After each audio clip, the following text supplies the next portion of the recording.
And we begin, naturally enough, with the stock market. While it didn't roar ahead in 2015, no way, it did see some big swings.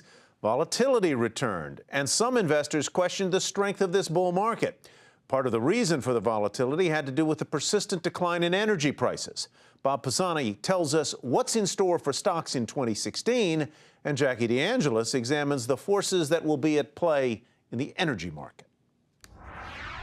When making predictions, be bold and play against the consensus. So here are 3 predictions for 2016. First, the profit recession will finally end, but just barely. After 4 consecutive quarters of negative earnings growth, the S&P 500 will see earnings improve in the mid-single digits. The key will be a modest turnaround in earnings for energy companies after a 60% plunge in 2015. Second, after years of playing growth and momentum names like Apple, for example, investors will gravitate towards boring old value stocks, particularly energy names like ExxonMobil and financials like Citigroup and industrials like United Technologies. Finally, the proposed merger between Dow Chemical and DuPont won't be the last in the beaten-up materials space.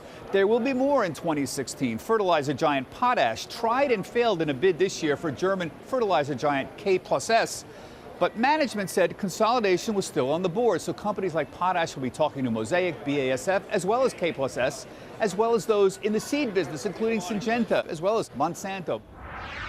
Oil prices saw massive volatility in 2015, hitting lows not seen since the financial crisis.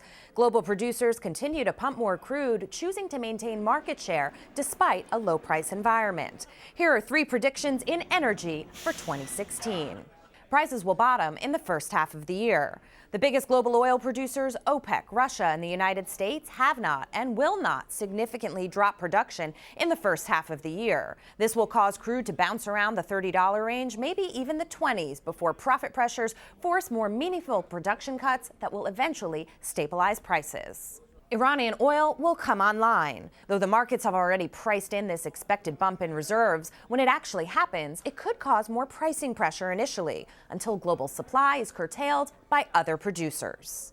Buy big oil. Share prices of big oil companies have suffered this year as crude prices dropped. They could see more pain in 2016, but names like Exxon and Chevron that pay dividends and are diversified will weather the storm and see upside when prices stabilize.